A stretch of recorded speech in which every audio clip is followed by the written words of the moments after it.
Yes, it was. Just a speck of sand in a beach. There you Yeah, go. something like that. So, Marvin, when we get on the air, will you introduce our guest? Will I introduce? Yeah, that was the thing. I'm going to make it happen next month. I'm putting in a new rule. All my Yeah, co-hosts. only if you write things down, because if you want me to introduce all the different shows, that No, ain't no, gonna no. happen. Just I guess. Just I guess. Oh, okay. Yeah, all you have to do is this is a new rule. I'm putting. Oh, okay. October So 1st. Dale Kazmarek, is that how you say your name?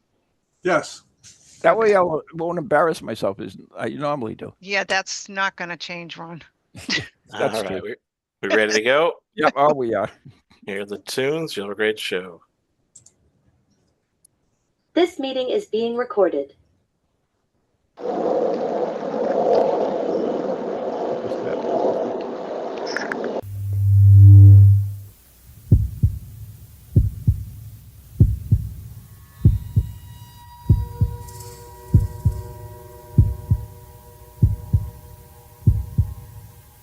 Come with us on a journey into the unknown, the unexplained, and the unbelievable. We will test your senses and challenge your beliefs. A world where science and religion clash. Or do they? You will meet real people and hear real stories, but you will not believe. You will witness strange sights and hear strange sounds, but you will not believe. This is the New England Ghost Project. Welcome to the nightmare. Good evening, everyone, and welcome to Ghost Chronicles right here on TogiNet and PowerX Radio. I am Ron Kolick, your host, gatekeeper of the realm, the unknown, the unexplained, and the unbelievable. New England's own Van Helsing. Why do we have an echo? I don't know. Why do you? Somebody's listening. Anyway, so I am Ron Kolick, and you're not.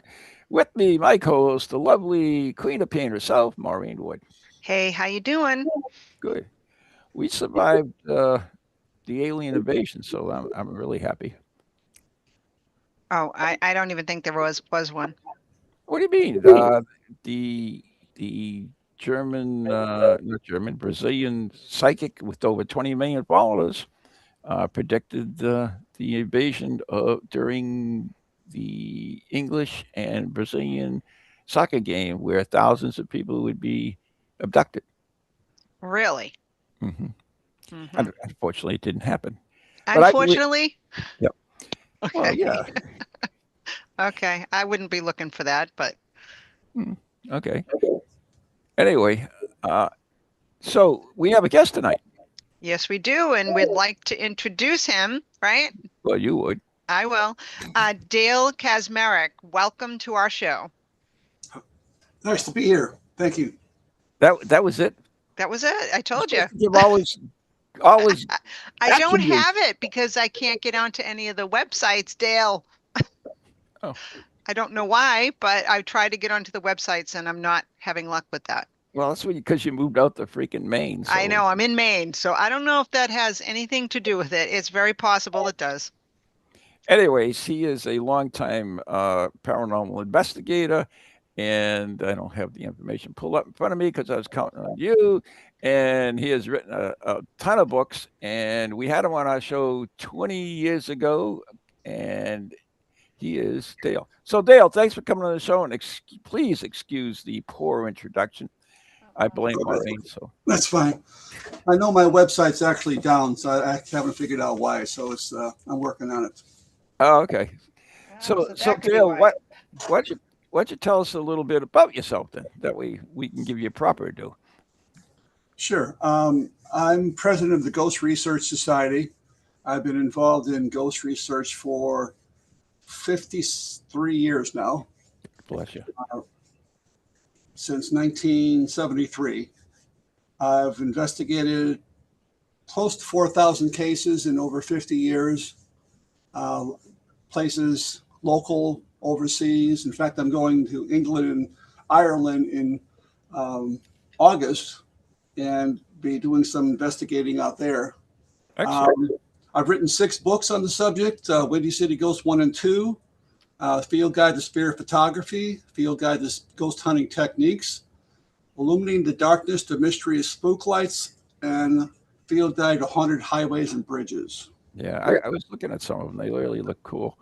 A good selection too of different subjects as well. And quite frankly, when I first got involved in it, and I went on the internet, which was fairly new at the time, yours is one of the names that popped up. So you have been around for a long, long time. So let's start off with, first of all, how did you get into the paranormal? Actually, my parents and grandparents told me ghost stories when I was a youngster. Sounds kind of corny, but that's what really got me interested. A lot of times I would have nightmares, but always wanted another one the next day or the next evening.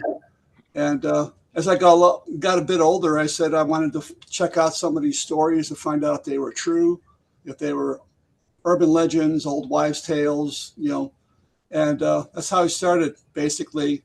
My mom told me an interesting ghost story. The first one I was ever told, a hitchhiking ghost in Chicago called Resurrection Mary. Oh, yeah. Yep. Oh, yeah, that's a good one. She would often go up with my dad on a date before they got married. This is just prior to World War II starting. My dad was in the Merchant Marines, actually, in World War II. And he would take my mom out, or my mom-to-be, I guess you'd call it, to a dinner, a dance, a movie, a show, or something. And always on the way back home, he wanted to ride around this darkened cemetery called Resurrection Cemetery in the middle of the night looking for this ghost, because the stories had just started in 1939. That was the very first-person account we have. And so this was just about the time the story was starting. And it wasn't enough for my dad to just to hear the stories. He wanted to see for himself. There was something out there. So he was kind of the ghost hunter of the family, so to speak. My mom later on became interested, but she'll never forget the dark, cold, stormy nights going around the cemetery for the ghost that she didn't really want to see. Well, did they ever experience anything? No, not from Resurrection Cemetery. I mean, there are some interesting stories that I was told that kind of show how my parents and even my dad's cousins were kind of interested in the supernatural and the kind of the area. There used to be an old radio show called Lights Out. Oh, yeah. Arch Obler. And the first thing he would always say when he got on is turn the lights out. So you'd sit there in the dark and listen to the radio before TV was real popular. And there was this one story that had something to do with it was called The Dark. And what it was is this shadow, if it fell on you, it will turn you inside out. And the sound of you being turned inside out was accomplished very low tech by taking a surgical glove off your hand. And he was feeling that, and it was really scary. So this was on Halloween night. My dad's cousin was over there. Everybody was sitting around the radio listening to Halloween stuff. And my dad's cousin got so scared because he had to walk home by himself. Mm-hmm. So he calls up the next day and he says, I got so scared from that last night that I walked home in the middle of the street. I didn't get anywhere close to any bushes that something might jump out and get me. And as a 7-year-old kid listening to adults talking like that they're scared of ghosts jumping out at you, it just intrigued me. Well, apparently it was enough to bring you through all these years, right? Yeah, absolutely. So Dale, you have been investigating for a long time, and I know when I first started, we didn't have a lot of equipment really. We used just what we had. And what did you use when you first started out to investigate? When I first started out, I used a 35 millimeter camera. Mm-hmm. And then, later on, there was some Polaroid cameras I was using. Cool. A cassette tape recorder, and my EMF meter was a compass. Yeah. Because the compass should point to true magnetic north unless it comes in contact with a strong magnetic field, in which case the needle would deviate or deflect in the direction of that strong magnetic field. So that was very rudimentary equipment. And then, of course, later on,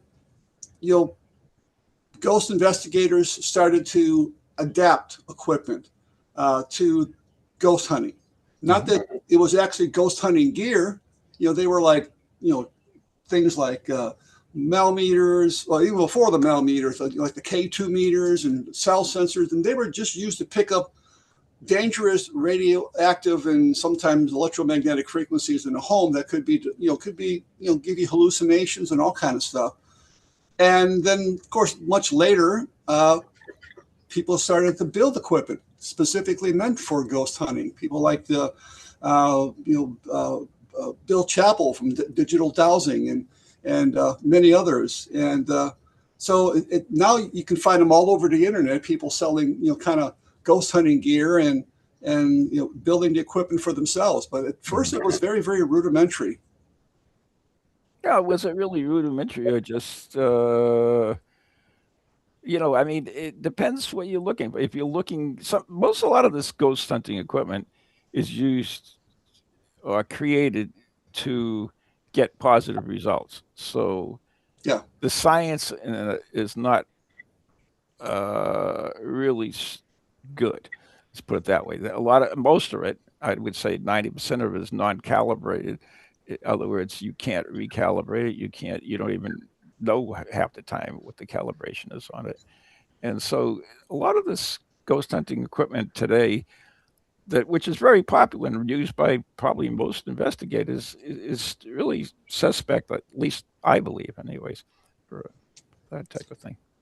Yeah, the only one I would say that actually has probably a better track record than some of the others is the Tri-Field Natural EM meter. Oh, sure. Absolutely. That's about $180 device, roughly. Yep. And that device, if you take it into a building or wherever you're investigating, it will not pick up any AC fields. It won't pick up electrical outlets, fuse boxes, anything naturally occurring in a home. So if you got this thing set on a table and you got it set for magnetic or electromagnetic on the dial, and it starts to go off, then you really got to kind of scratch your head what's setting it off, because it's not nothing inside the electrical outlets or any of the electricity that might be going through a house or anything like that. There's got to be some other reason that this meter's going off, and that's why you won't see this meter being used a lot in the ghost hunting shows that are on TV, because it hardly ever goes off. Mm-hmm. Right, and they'd be waiting. So I know that obviously on TV, right, you want to make it look like you get paranormal activity all the time, and obviously when you're really investigating, it's not as I shouldn't say interesting, but it's not always as active. I guess that's a better word. Yeah, I mean and I'm not going to mention any names because you don't have to. I get enough hate mail as it is already. But some of these shows basically, they're basically, the way they're written is that they have to produce something on a weekly basis. Otherwise, the sponsors will get bored, and the sponsors carry the show. They're the ones that pay for the show. They pay their participants and so forth. So if there's something not going on almost every week, then they get bored and the show just stops.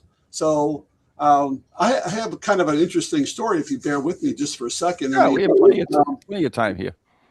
I got years and years ago. This is probably going back up almost 20 years ago, about the same time I did the show the first time. I had got a letter from a production company called Pilgrim Films, and Pilgrim Films had wrote to me, and they said they were putting together a brand new show for it was called the Sci-Fi Channel back then. Yeah, and it was called Ghost Hunters. And would I be interested in being the lead investigator on that show? And this is before they even contacted Jason and Grant. Mm-hmm. I have the letter dated, and so I know it's I'm not telling a lie or falsifying this. It was really kind of strange, but somewhere along the line, it was something that they said and how they approached me, to the point that I'm just kind of paraphrasing it. They kind of said something like, "Well, if you don't get anything, you have to get something." And that to me made me think, well, they're asking me to kind of fake evidence and just for the show to keep the Yep. ratings high. And I said, well, I refuse to do that because I'm not going to put my credibility, excuse me, on the line over just a piece of evidence or something. So I, as you know, I didn't become part of the show, and it went on for like 18 years, and even Ghost Adventures is going even further than that. But I've been on some other shows like Sightings and so forth, where they didn't care if you got anything as far as evidence. They really wanted you to tell a story, how you investigate, where you investigate, show your equipment, show the, and if you got something, it was like that cherry on top of a sundae. It was a little extra. Yeah. I mean, that's. Go ahead, Jen. Go ahead, Maureen.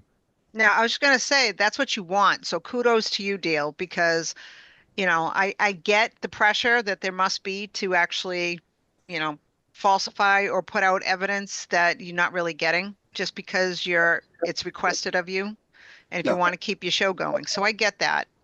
So I'm sure it wasn't an easy decision to turn them down either. It wasn't, but then as I later determined and figured out that the shows, they're shooting programs. People are away from their homes sometimes for 6-7 months at a time. Oh yeah. And I mean, if what's that do for your family life and for your wife? When you're not around most of the year for years and years and years. So that might have been something else that kind of was a deciding factor in that. Even though they probably would have offered me a lot of money, it really wasn't worth it to me to do something like that.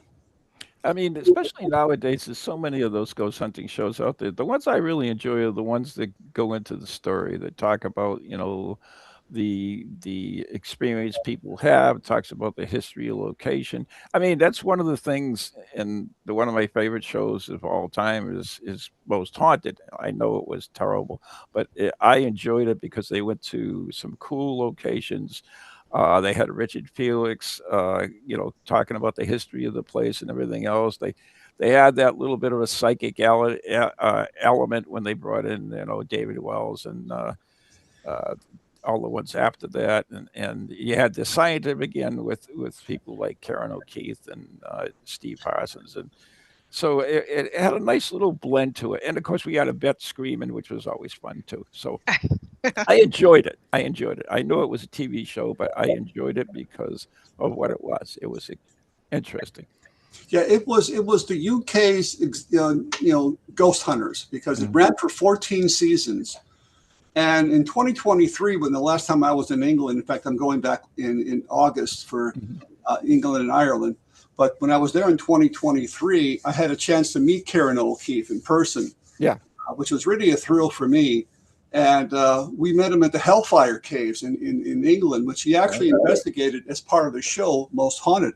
Mm-hmm. And what really got to me was that he had been following my escapades for many, many, many years. Oh, that's cool. And which I really appreciated, and I was deeply humbled by that. Mm-hmm. Because he said once he saw that picture that we took at Bachelor's Grove Cemetery in 1991 of the woman sitting on the tombstone, he says that really was what really got him involved and really got him interested in our group. Oh, that's cool. Yeah, we been lucky enough to have worked with, because I brought over Karen O'Keefe, David Wells, Richard Felix. Who else was over there from the other team? Oh, I can't. Beth Fielding? No, she didn't come, but I brought each one of those over there for a long time. Oh, and Steve Parsons, of course, who was on some of them, but he was a lot in the background with them. But I'm still, in fact, Steve Parsons is my co-host for the international show, and Richard Felix was my co-host for many, many, many years. I also work with Cal Cooper, who wasn't on the show, but is also a prominent psychologist over there, parapsychologist in the UK as well. Does a lot of experiments. So they've kind of brought me into the more scientific end than I used to be.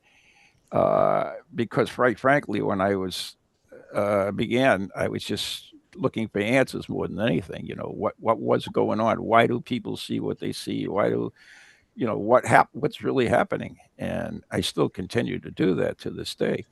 So it's intriguing. I mean, the one thing paranormal is, it's intriguing. There's always more questions to whatever. I mean, whatever you find one answer, you have another question. So at least I find that, anyways.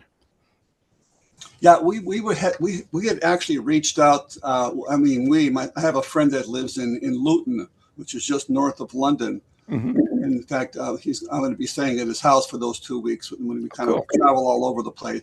But he had reached out to, somehow he got a hold of the agents for Kieran O'Keefe and Yvette Fielding.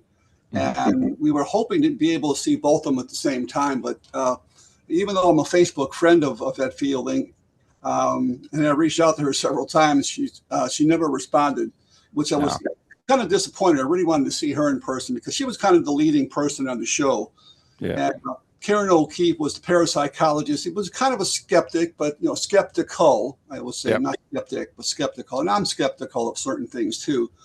And it was nice meeting him. I mean, we had a nice afternoon, and it was something I won't long forget. Mm-hmm. Yeah, it's a beautiful country. Of all the things, they've been all over here, but I've never gone over there. So it's someplace you'd have to go. I've been to I'm going to be to every single country now in the UK. I was there in 85 and 88, and I went to England and Wales. Mm-hmm. In 2023, it was a big gap, but I went back to England and Scotland. We got to see places like Loch Ness, where the Loch Ness Monster is, which is really cool. I have water from Loch Ness. And then this year we're going to do England and Ireland. So we're going to take in all the different countries. Yeah. Yeah, I have like friends all over that UK and Ireland, and they all want me over there, but I don't travel very well, unfortunately. Yeah, there's several that I'm hoping to meet on my trip in August. I know that I'm going to meet a gentleman. You might not be familiar with him. His name is Ashley Darkwood. Doesn't ring a bell, but that's fine. He's kind of an up-and-coming investigator, and he's done a lot of stuff. He lives in Wickham, High Wycombe, and he's going to meet us in Amersham, which is not too far from London. Yep. And then I have a friend who lives a Facebook friend that I've known for a while that lives up in the near Liverpool, Manchester, named Pete Crawley. And another gentleman I was hoping to meet, but he hasn't responded back yet, is a guy named Paul Deverell. And Paul Deverell wrote a very interesting book called Earth-like Revelation. And I had a small chapter in there, a small couple of words or whatever, about my experiences with the Joplin spook light out in Joplin, Missouri. And the last person I wanted to meet a lot was a guy named Malcolm Robinson. But unfortunately, he lives all the way up in Scotland by Edinburgh. And we didn't know it at the time. In 2023, we went into Edinburgh, and I didn't know. I thought he was still living in England. We could have dropped by and seen him, because he had wrote a number of different stories for my old Ghost Trackers newsletter when it came out from 1982 to. Oh, I remember that. One. Yeah. So one thing I wanted to ask you about, and I know we're heading up to the break, but one of the books you have is on spook lights. And what got your interest in the spook lights? Well, I guess the one that really fascinated me was the Joplin spook light, because the Joplin spook light has been seen since 1881, long before there were automobiles and cars. They thought it was swamp gas or will-o'-the-wisp or gas from subterranean mines or headlights or car light reflections. Everything was ruled out, and I was able to see it very, very clearly in 1982 as a kind of a diamond-shaped object that had a hollow center. You could see right through it. You could see trees and bushes through. So it wasn't actually a big globe.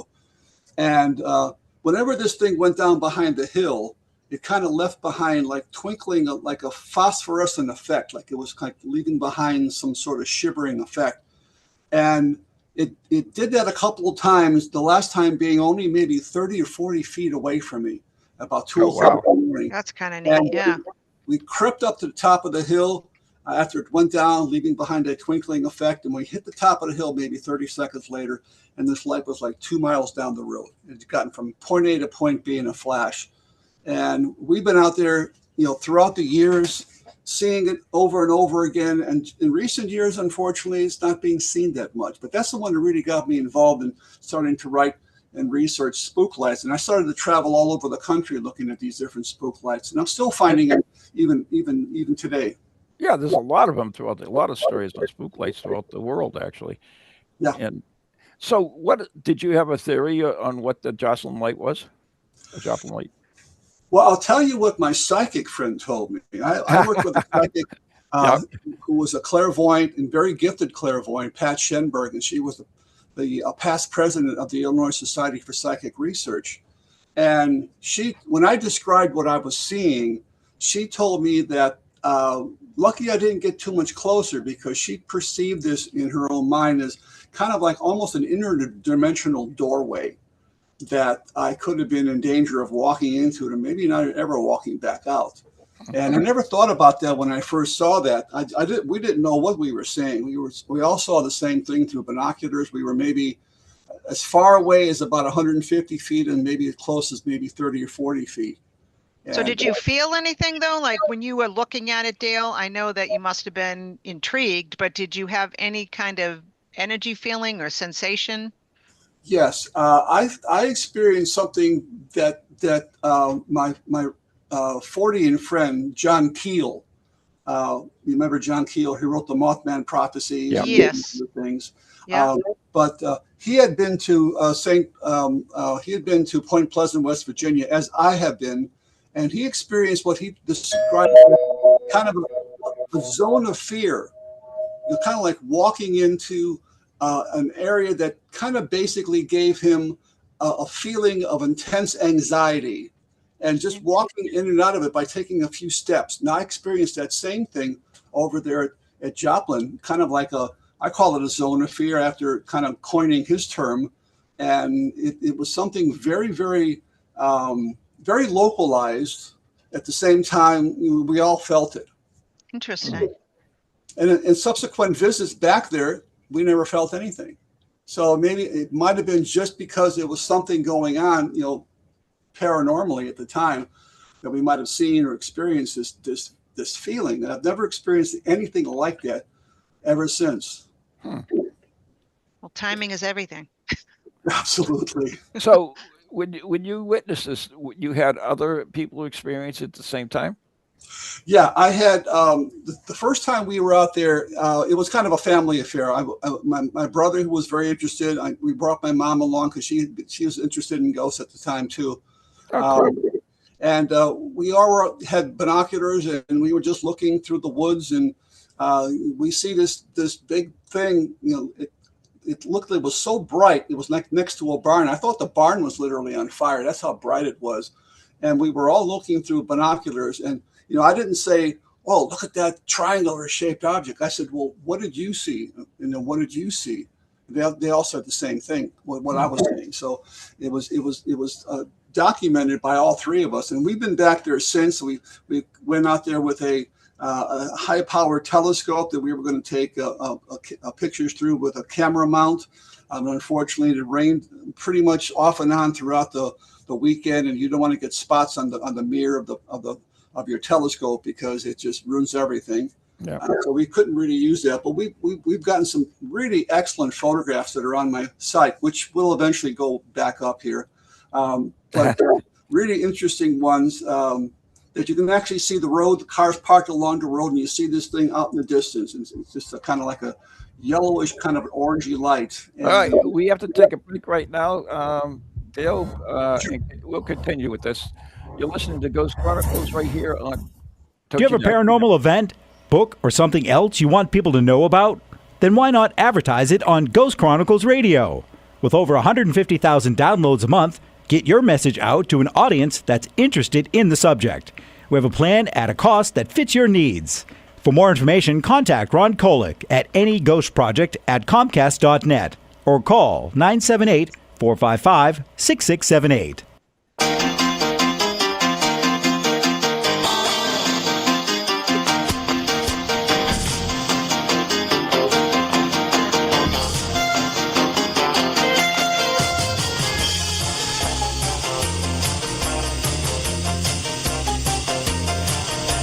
Shadow on the wall that looks like a man. Lord, that lamp just moved on that stand. I got movement in the cellars, I got footsteps in the hall. There's no time to waste, I better make some calls. I gotta get ready, make everything right, 'cause all my rowdy friends are ghost hunting tonight. Hey, round up the team, let's get started. Hey, this is Brother Mike. There's a party and you're invited. We got the camera set, let's turn off these lights, 'cause all my rowdy friends are ghost hunting tonight.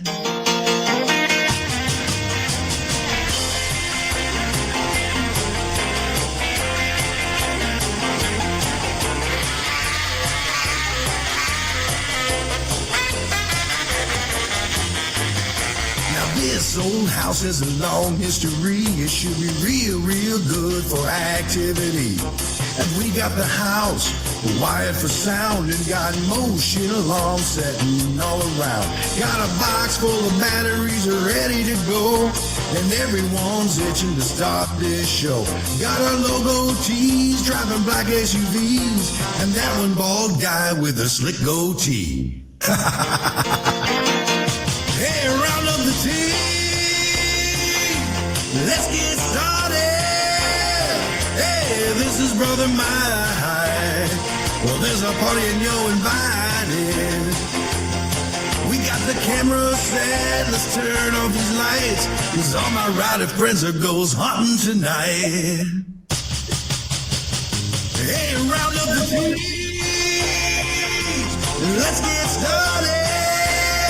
Hey, this is your big brother Mike calling. Well, there's a party and you're invited. We got the camera set, let's turn off these lights, 'cause all my rowdy friends are ghost hunting tonight. That's right. Go get 'em, boys! Explore the seasons of the witch by way of magical spells and practices for each turn of the wheel of the year. Magic for All Seasons offers a fresh approach to a lifestyle that focuses on mind, body, and spirit in the nature-based way that our ancestors practiced throughout the ages. Starting with Samhain, author Marla Brooks, an experienced and long-time magical practitioner, explores the 8 Wiccan and pagan Sabbats that comprise the traditional Wheel of the Year, while incorporating original spells, recipes, incantations, meditations, and more that enhance the magic of each season. Oh, and be forewarned, this book is dedicated to Marla's great-grandmother Sophie, and a powerful witch she was. You'll run into her throughout the book. So don't be surprised if you feel someone looking over your shoulder. It's only Sophie, wanting to say hello.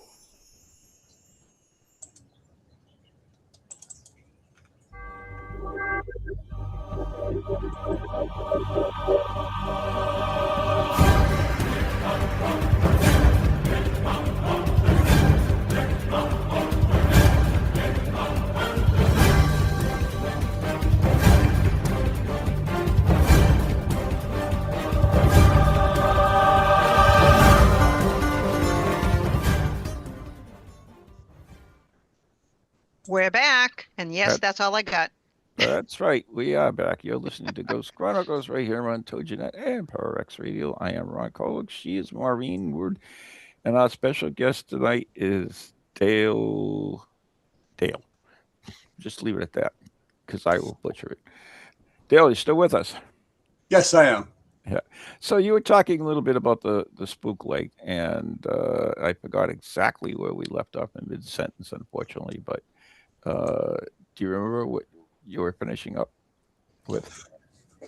Well, I was just basically saying that this light is one of the reasons that I got involved with spook lights because it was so readily observable. You could go out there almost every night from dusk till dawn and see this, not continuously, but for very, very long instances of observation. You would see this for 5, 6, 7 minutes at a time. So it was really easy to videotape, to take pictures, to try to get close to it. In fact, I have some amazing photographs that were taken by a reporter from the Joplin Globe. Her name was Martha Churchwell, and she sent me some black and white photographs that she had taken out there, or her photographer had taken out there for a story they were doing on the Joplin spook light. And one of them was really amazing. You basically kind of see this light in the center of the road, and all of a sudden, it's a still picture, and you see it kind of split off into two and shoot off into the woods. You see this long streak and then a smaller light. Huh. And that's very similar to an encounter that took place when I was out there. Now, I didn't see this, but I had spoken to people who just did. As I was walking up the road, this light, whatever it was, seemed like it was getting brighter and brighter. Apparently, it was getting closer and closer. And a lot of people were just, sitting on the side of the road. They brought on, their patio furniture, and they were just, maybe even having a beer out there, and they were just watching this light for hours and hours. And Wow. they said, "Well, you just missed something." I said, "Well, what did I miss?" Just as usual. They said, well, whatever this thing was, it apparently exhibits some form of intelligence because it seems to know when people are getting too close to it. So what happened is you would hear the gravel crunching down the road. So kind of like, just gravel all over the road at that point. Now it's a blacktop. Mm-hmm. And whatever it was, they said kind of lifted off the air about maybe 12 feet off the ground and shot off into the woods in both directions. And I had just missed that no more, within about a minute or two, and I would have been able to observe that myself. And that would have been amazing. And I have no reason to doubt that these people were fabricating their story. Right. Were you ever able to get any readings at all, like either temperature or electromagnetic or radiation or anything like that? Not really, because it wasn't close enough. A lot of these handheld meters, they're only about 12 to 18 inches away, maybe 20 inches. I did have a kind of a device called a field strength meter, and I was out there one year with a TV show called The Other Side. And I remember that. And I was out there with Sherry Sanders, who was an NBC affiliate out there in Joplin. And we were getting readings kind of off to the one direction. As you panned in the other direction, it was kind of went down to zero and kind of back and forth. So we kind of knew, even though we couldn't see it really, that it was off in one direction. And it was an interesting evening. It was 10 below zero at the wind chill factor we were at. Yeah. And I was just bundled up, and so was she. And we had like, kerosene lanterns. We were walking down the road, and they said that the X-Files has Scully and Mulder, but here we have Sanders and Kazmarek. Kind of got a kick out of that a little bit, but yeah, I did like 3 segments for the Other Side, and they're great people. And I'm still in contact with Dr. Will Miller. He's still one of my Facebook friends. So, just curious, what's your nationality? Polish. I'm 90. I thought so. There you go. Just like Ron. Soul brother. I took an ancestry DNA test, and I'm 96% Polish. Yeah. And 4% Estonian and Latvian. So, Eastern, well, I guess it'd be Western Europe. I bleed red and white. So. Western Russia, like right on the Russia, Belarus area. Mm-hmm. So. Do you know that the United States has the second largest population of Poles, other than Poland? Yeah. Yeah. And do you know that Chicago has the largest Polish population outside of Warsaw? I do. Really? I do. Interesting. Well, I have an interesting question, or maybe not, Dale. So you have been investigating or involved with the paranormal and research since you said what, the 70s? Yes. Have you ever come across Ed and Lorraine Warren, or have you thought of, Why? I'm just curious, because back in that time, I'm sure there were not that many people really investigating the paranormal. It seems like you were doing a great job then, and I know that they had to be in the limelight a little bit. Yeah, I actually did meet them on one occasion. My nephew was taking college courses down in SIU, Southern Illinois University, Mhm. and he called me up one day and he said, "You'll never guess who's giving a talk at my college." I go, "Who?" He goes, "Ed and Lorraine Warren." Ooh, I said, okay. "Can you get me tickets?" Well, he got me 2 front row tickets, Hmm. and I was like feet away from them, and Nice. Cool. I got to talk with them just very briefly afterwards. At that time, we were putting together a conference called the Ghost Trackers Exposition. And I talked to Lorraine. She was very nice, but she was very honest. She said, "Dale, you just can't afford us." Really? Because she was saying that we were getting like $5,000 a piece for presentations. And this was back in the 70s and 80s. Wow. And they would require airfare, transportation, meals, and hotels and everything. So it wasn't just the $5,000; it was all the other The extras, accessories yeah, as went well. with it. But So you have done thousands of investigations. Do you have one that stands out really in your mind? yeah, there are a few that where I actually had some very interesting brushes with the paranormal, where I've actually had something actually touch me. Now, when you see these shows on TV, that's like every week someone's getting touched. But Mhm. in the time that I've been doing it, I may have been touched maybe 5 or 6 times in 50 something years. So you can see it's not that common Right.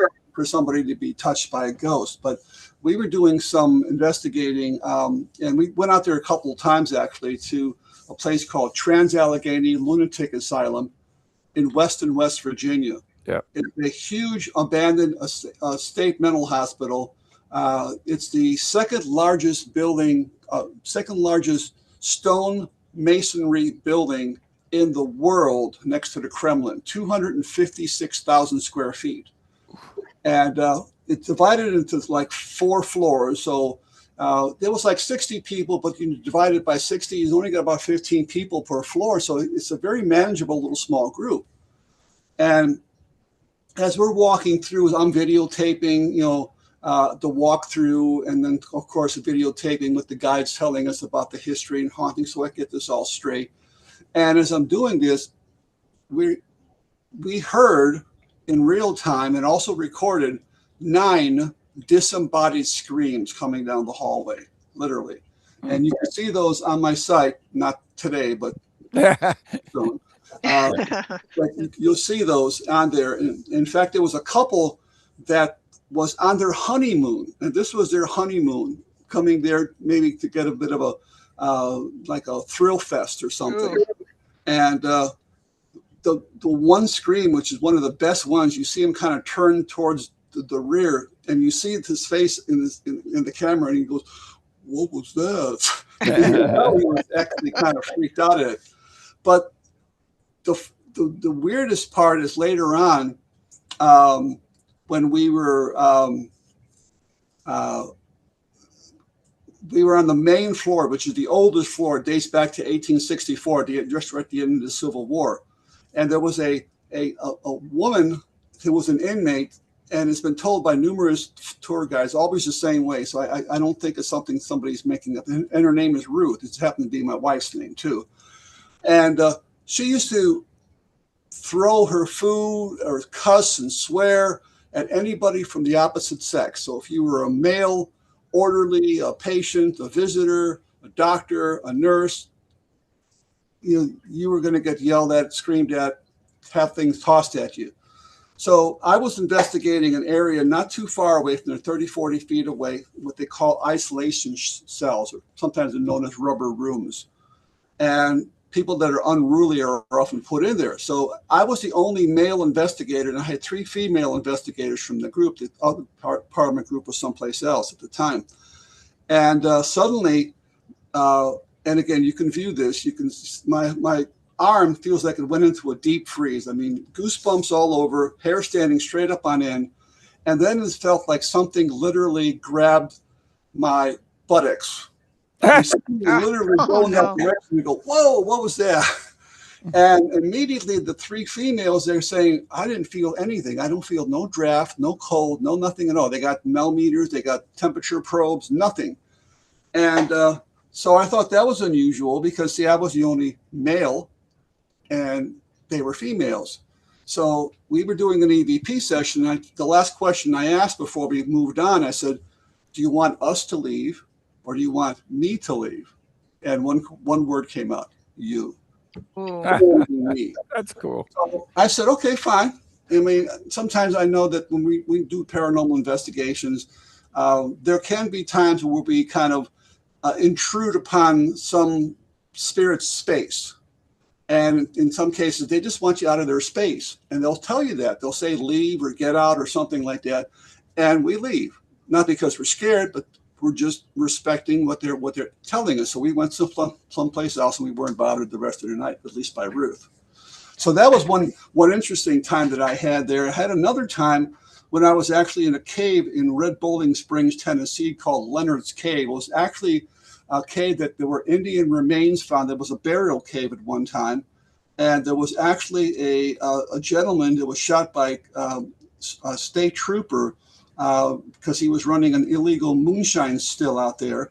And apparently he went for his gun or something.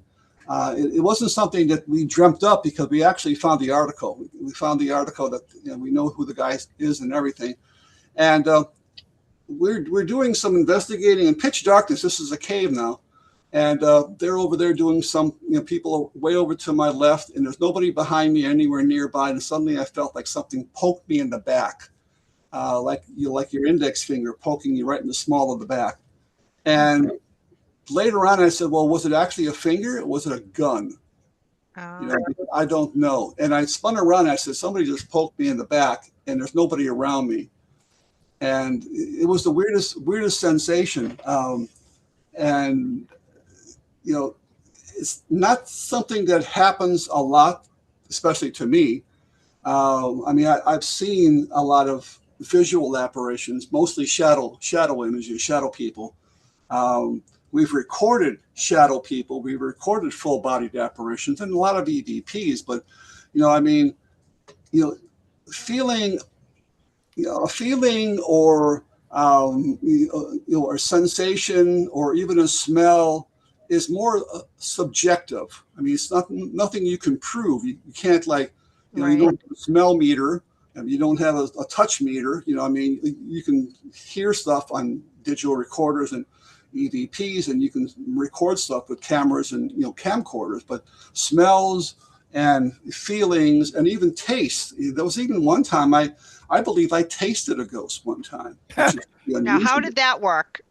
Tastes like chicken. Yeah, it tastes like chicken. Glad you asked. I mean, we were in a Old South Pittsburgh Hospital in South Pittsburgh, Tennessee.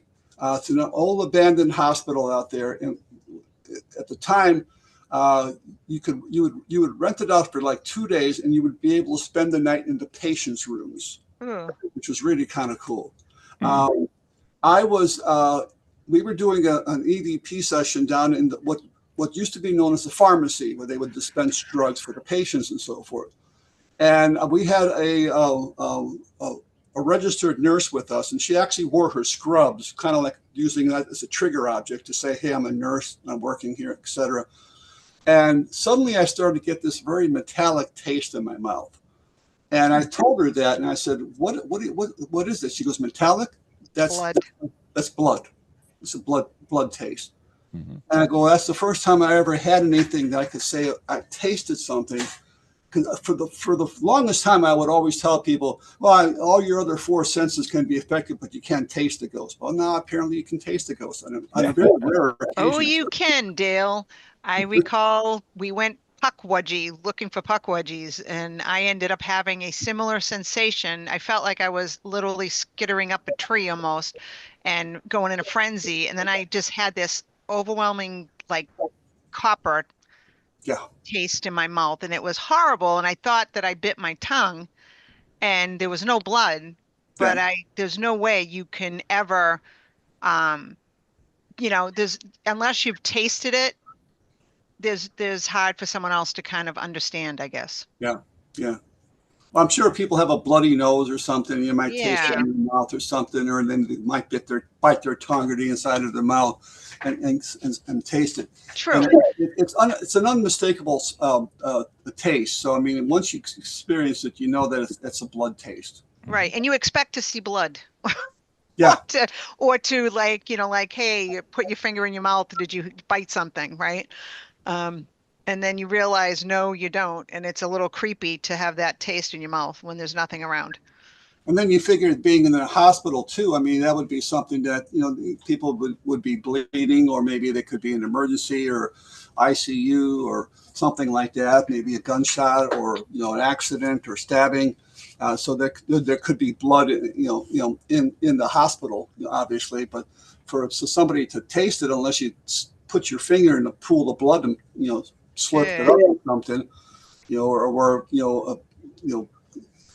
Count Dracula or something, you wouldn't know what that is, perhaps right off the bat. But then, it's exactly. So, Dale, how many people do you have a team that you go out and investigate with, or does it fluctuate? Yeah, we have members of the Ghost Research Society, and it's a free group now. I haven't changed the website in a while, but I'm going to be changing it. But there is no membership fee anymore. It's all volunteer if you want to volunteer or you want to donate something to the group, but it's not mandatory. And we have a core group here in the Chicagoland area that are from Chicago, Northwest Indiana, Northwest suburbs, in this area.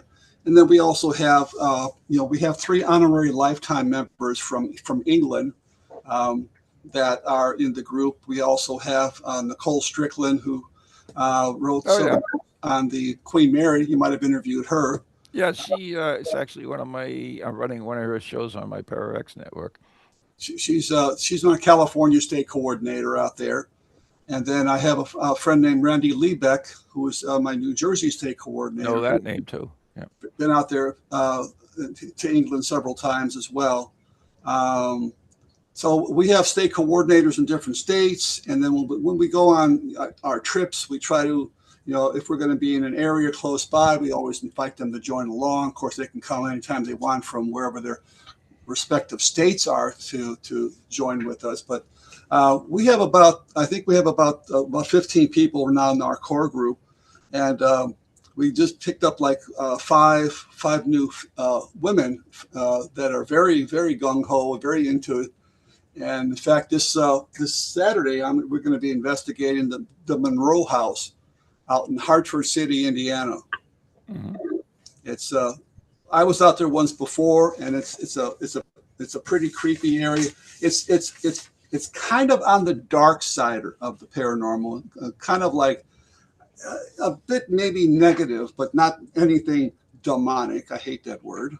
But nothing demonic. Maybe it's a little bit negative. And we have other things going out throughout the rest of the year as well. We're going to be doing some freebies around this area in Blue Island and in Northwest Indiana, and some other. My friend's coming back. I'm going to England for 2 weeks in August, and he's coming for a week in October. So cool. We run into each other quite a bit, and he's a great guy. Excellent. So if people want to get in touch with you, Dale, how can they do that? Several different ways. They can go to my website when it's working, ghostresearch.org. It should be up in the next 24, 48 hours. And then they can also find me on Facebook. Just Google my name on Facebook, and if you're interested, just send me an invite. And we also have a Ghost Research Society page on there. We also have one for our ghost tours that we do called Excursions into the Unknown, which are tours that we've been doing since 1982. Where are those, Dale? I'm sorry? Where are those? The ghost tours basically are in and around the Chicagoland area and suburbs. Sometimes I go a bit further out, like to Indiana and so forth, but they're mostly around here. I have several set up for like some park districts later on this year for around Halloween. Everybody wants to see where the ghosts and goblins are. And that's they can find that information on your website and so forth. They can the one in October. If they're anybody listening that's local, they can go to the Tinley Park District and just Google that, and you can buy tickets directly from them for that ghost tour. And it's a 4.5 hour ghost tour, getting off at several stops, traveling about roughly 90 miles round trip. So it does take in quite a lot of interesting information, a lot of variety of different types of reports, from cemeteries to haunted churches to coffee houses, even a haunted Starbucks, among others. And it's always entertaining, and people like, around Halloween, that's when they like to hear the ghost stories. Well, we've run out of time, so I want to thank you so much for being on the show. Absolutely. Yep. Today's show is you're listening to Ghost Chronicles right here on TogiNet and Pararex Radio. Today's show is brought to you by Circles of Wisdom, 386 Merrimack Street, Methuen, Massachusetts. The Glant Messier Family Law Group, 55 High Street, North Andover, Massachusetts. Very good friends on Ghost Chronicles Radio on Patreon, and of course, Positively Brilliant Reiki Infused Candles on Etsy. I think it's Etsy. You did good. Did good. Did I get that in there? You, All right. you got it. Dale, thank you so much. You have a great day, and be safe. Happy hunting. Thank you for having me on. Appreciate it. Yeah. Good night, and God bless everyone. Good night and God bless.